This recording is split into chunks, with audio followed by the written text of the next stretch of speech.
This monstrous stag, with a terrifying face and a mouthful of fangs, was called Bambi. At that moment, he was hunting a woman. In the end, the poor woman was cut in half by Bambi.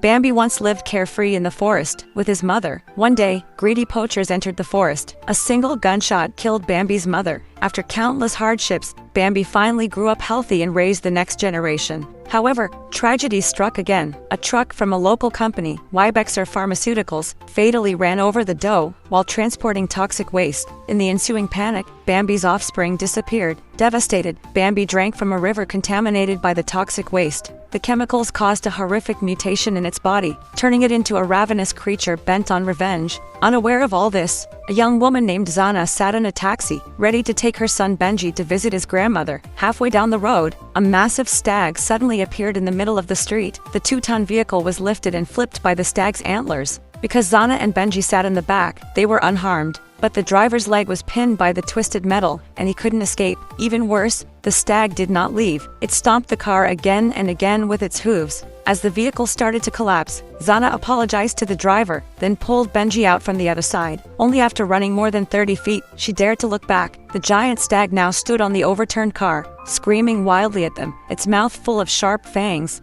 It was the mutated Bambi. Meanwhile, at the far end of the dark road, an old woman in a white nightgown wandered along the forest's edge, murmuring Bambi's name. She seemed to see through the darkness and watch Zana and Benji being hunted. This woman was Benji's grandmother, Mary. As for Benji's family, they were at a nearby house preparing dinner. Benji's uncle Andrew prepared a feast of steak to welcome the mother and son. His aunt Harriet sipped wine lazily, complaining that Benji's father Simon was irresponsible. He didn't show up for such an important gathering, nor did he call in advance. Simon's younger brother Joshua explained quickly that cell phones had no signal in these mountains, and the landline had been disconnected because Mary, with her dementia, kept calling the police with false alarms. At this, Harriet suddenly realized she hadn't seen Mary for a while. She hurried outside to search, and finally brought Mary back. Harriet sat Mary down on the sofa beside her stepson, Harrison, reminding him to keep an eye on her. But Harrison was too busy playing games to take her words seriously. Just then Mary spoke, saying quietly, "They are here." At the same time, Zana and Benji burst through the front door,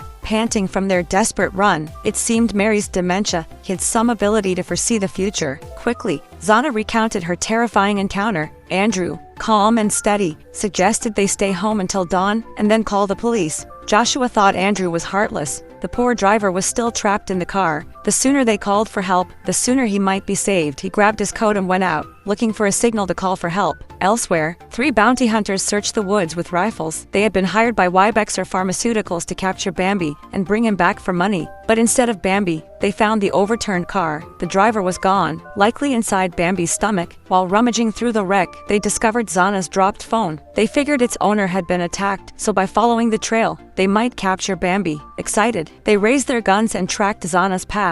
But they soon ran into Joshua. In the pitch-black forest, one hunter, Tyler, mistook him for Bambi and pulled the trigger. Joshua was killed instantly.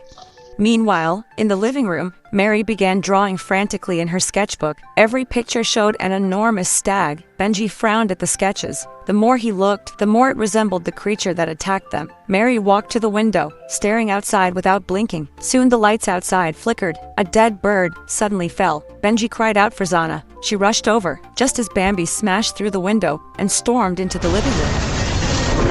He swung his razor-sharp antlers, chasing them furiously. The family screamed and scattered. Harriet crawled into a kitchen cabinet, panting in fear, but then drops of liquid dripped onto her head. She looked up slowly, and there, Bambi's monstrous fanged mouth was waiting above her. Harriet screamed and ran into the bathroom. She shut the door, but Bambi was frighteningly clever. He actually used its hoof to push the door open. Terrified, Harriet tried to escape through the window, but she was too nervous to open it. At that moment, Bambi burst in. His antlers struck Harriet right on the butt. She let out a painful scream, then squeezed herself through the window with all her strength. Meanwhile, Zana and the others took the chance to help Mary into the RV. But when Andrew tried to start the old car, it refused to move. Just then, Bambi and Harriet's deadly chase came into view. Everyone held their breath in horror. Harriet, unable to outrun him, was split in two by Bambi's sharp antlers, dying instantly. At that moment, the car finally roared to life, spewing black smoke as it sped into the dark forest road. Bambi abandoned Harriet's corpse and chased after them instead. His speed was terrifying. He quickly caught up, ramming his antlers against the trunk. Harrison found some rocks and leaned out the window to throw them at Bambi's head.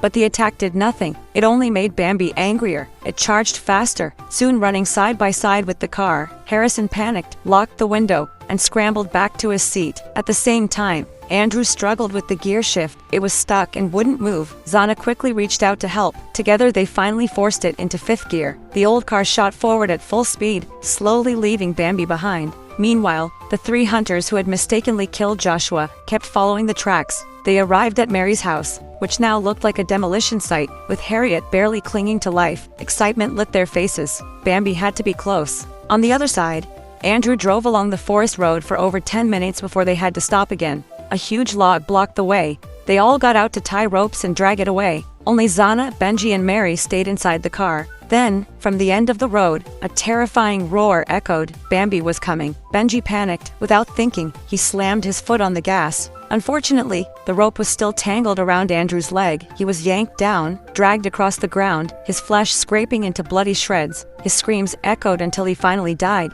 Harrison ran after the car, quickly grew exhausted. Bambi, realizing he couldn't catch the car, turned and charged at Harrison instead. Harrison, terrified, bolted into the forest. He stumbled forward blindly, nearly caught. Then he tripped and fell, his face landing right in a pile of animal dung. Bambi loomed behind him. At that crucial moment, Harrison buried his face deeper into the foul mess. The stench was so strong that Bambi decided Harrison was not fresh. Finally, Bambi turned and left. Harrison had narrowly escaped. He didn't dare wipe his face, only ran deeper into the woods. Suddenly a rabbit jumped out, blocking his path. Frightened yet furious, Harrison kicked it hard, venting his anger. But after one flew, 5, 6, 7 more rabbits leapt from the trees. Under the moonlight, Harrison saw they had mutated too. Their mouths bristled with sharp fangs. As the swarm of rabbits closed in, Harrison stumbled back again and again. Then he tripped over something and landed on a hunter's steel trap. The snap nearly tore him apart. He lay bleeding, barely alive. The mutant rabbits hopped closer, surrounding him, and in no time, they would devour him completely.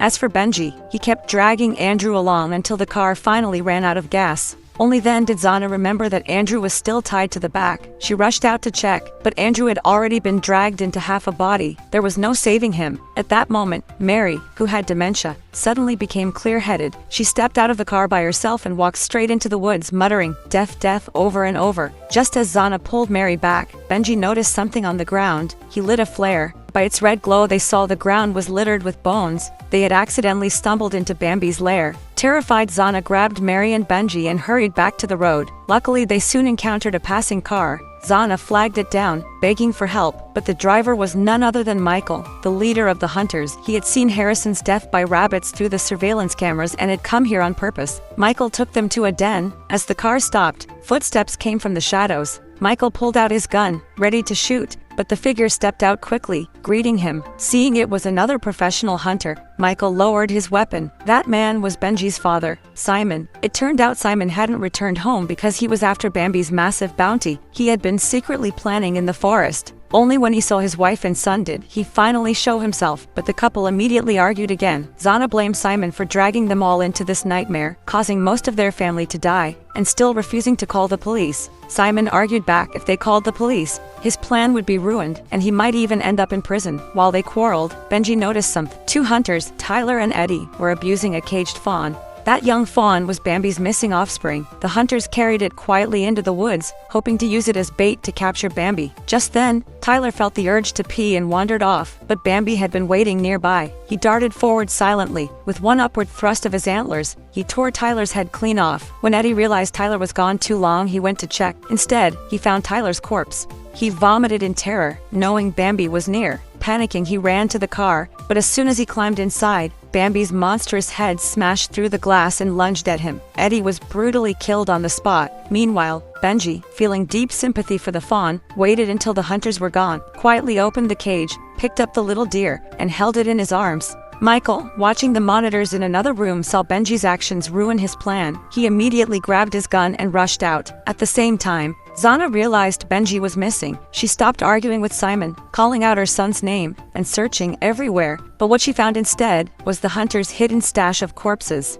Here, Zana saw the missing Joshua. She realized Michael and his men were ruthless outlaws. Her fear grew even stronger, but someone was even more terrified, the female hunter Jo, who had been guarding the base. At that moment, Bambi had already broken inside. He opened his bloody jaws toward the motionless Mary, but Mary didn't seem afraid at all. She simply sat there, staring quietly into Bambi's eyes. Watching through the cameras, Jo spotted Bambi. She quickly packed up her things, planning to run away, but she made too much noise, instantly drawing Bambi's attention. Bambi swung his head and charged straight toward her. With nowhere to escape, Jo took a desperate gamble. She fired at a nearby gas tank. The explosion erupted in a flash, lighting up the night. Zana and Benji used that moment to see each other again. The family finally reunited, but Michael stormed in with a pistol, demanding that Benji hand over the fawn. Benji only held it tighter. Knowing Michael would really pull the trigger, Simon urged Benji to let go, but the explosion hadn't killed Bambi at all. Flames still clung to his fur as he charged at Michael. Michael turned his gun quickly, firing several shots,